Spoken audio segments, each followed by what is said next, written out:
Don't quit your job. Okay, hear me out. If you're exhausted but you're still showing up, you're still performing, you are still doing what needs to be done, this video is for you. Not that I just need a vacation tired. I'm talking about the kind of tired that doesn't go away after the weekend. The kind that makes you question whether you could keep doing this job. Today, we're going to talk about how to get relief from corporate burnout. Not just survival tips, but relief that actually helps your body and mind reset. Hi, I'm Ashley Cox, licensed therapist and career coach, and I work with high-achieving women who are successful on paper, but baby, they're exhausted in real life. And one thing I want to say up front is this. Burnout is not a personal failure, it's a system response. And once you understand that, everything changes. What does corporate burnout actually feel like?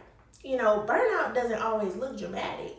Sometimes it looks like waking up tired, no matter how much sleep you got, dreading Monday by Sunday, the Sunday scaries, feeling numb instead of motivated, being irritable, you struggling to concentrate, you questioning your confidence, and you're thinking, I shouldn't feel this bad, but you do. And for high-achieving women, burnout is often hidden behind their competence. You're still doing your job, you're still meeting expectations, but internally, girl, you're tired.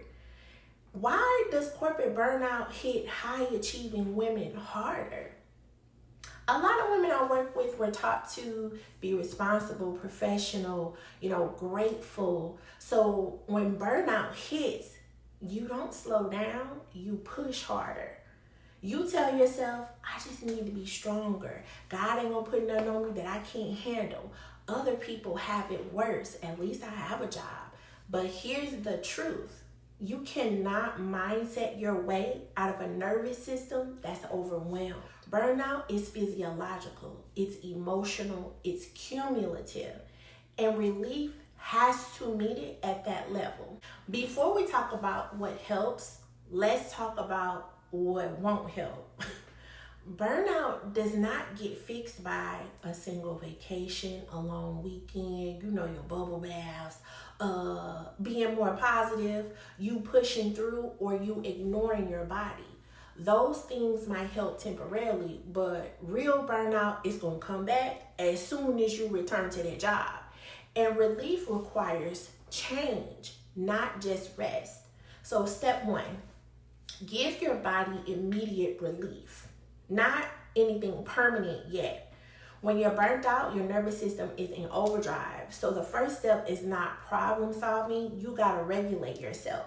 So simple things like taking your lunch break, stepping outside during your work day, lowering your stimulation after work, having a work ends here attitude, and limiting your hours. Stopping the bleeding is going to matter. Step two, name what's actually burning you out. Now this is a big part because burnout is rarely about work in general. It's usually about your lack of boundaries, unclear expectations, your misalignment with your values, or sometimes toxic leadership. You got to ask yourself, what specifically drains me at this job the most? Not everything, but the main thing, because relief comes from targeting the source, not blaming yourself. Step three, stop normalizing what isn't sustainable. A lot of corporate burnout stays stuck because it's being normalized. Things like constant stress, unrealistic workloads, and no recovery time. There's chronic pressure, and you gotta always be on. Just because something is common, it don't mean that it's healthy. And just because others tolerate it doesn't mean that you have to. Your body is not wrong for resisting an unsustainable environment. Step four, create micro relief inside your job. I want to be clear here. Not everyone can quit immediately, and that's okay. Relief can start inside the job. That might look like renegotiating your workload, setting firmer boundaries, documenting responsibilities, taking your PTO without feeling guilty. saying I don't have capacity, but more importantly, letting go of perfectionism. These changes might feel small, but there is going to create breathing room for you. And breathing room is going to restore your clarity. Step 5, honestly assess whether the job is fixable. This is where you got to be transparent with yourself. Some environments are recoverable and some are just not. Ask yourself, has anything improved when you spoke up? Is leadership open to changing? Do you feel psychologically safe? Is your health improving or declining? If the answer keeps pointing towards decline, burnout relief might require you to leave that job and not adjusting. That's not quitting, that's self-preservation. Step 6, start planning relief, but not your escape. This is where coaching comes in. Burnout women often want to escape and fast, but again, relief comes from intentional planning, not you panicking.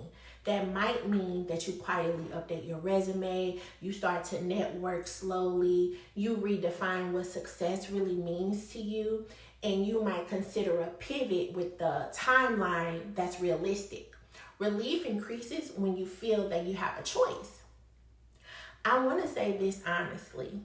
Many of the women who come to me aren't weak, they're not ungrateful, they're burned out from carrying too much for too long, and they really don't have a lot of support. And once they stop blaming themselves, they finally start healing. Burnout relief isn't about doing more, it's about doing differently. And so what can relief actually feel like? Relief doesn't always mean loving your job. Sometimes relief looks like you sleeping better, you have fewer Sunday scaries, you're thinking clearer, you got confidence, your boundaries are sticking, and now opportunities open up. Relief is your body saying, thank you for listening. If you're watching this and thinking, I can't keep doing this, I want you to know that realization is not failure, it's wisdom. You deserve work that doesn't cost you your health. You deserve clarity, you deserve relief. And if you want support navigating the burnout, setting boundaries, or planning your next move without panic, I work one-on-one with high-achieving women who are ready to change. You can learn more about working with me by clicking the link in the description box. And if this video helped you, make sure you like, comment, and subscribe for more. These are honest conversations about workplace dynamics, confidence building, sticking to your boundaries that actually supports what's happening in your life. Thank you for being here, and I'll see you in the next video.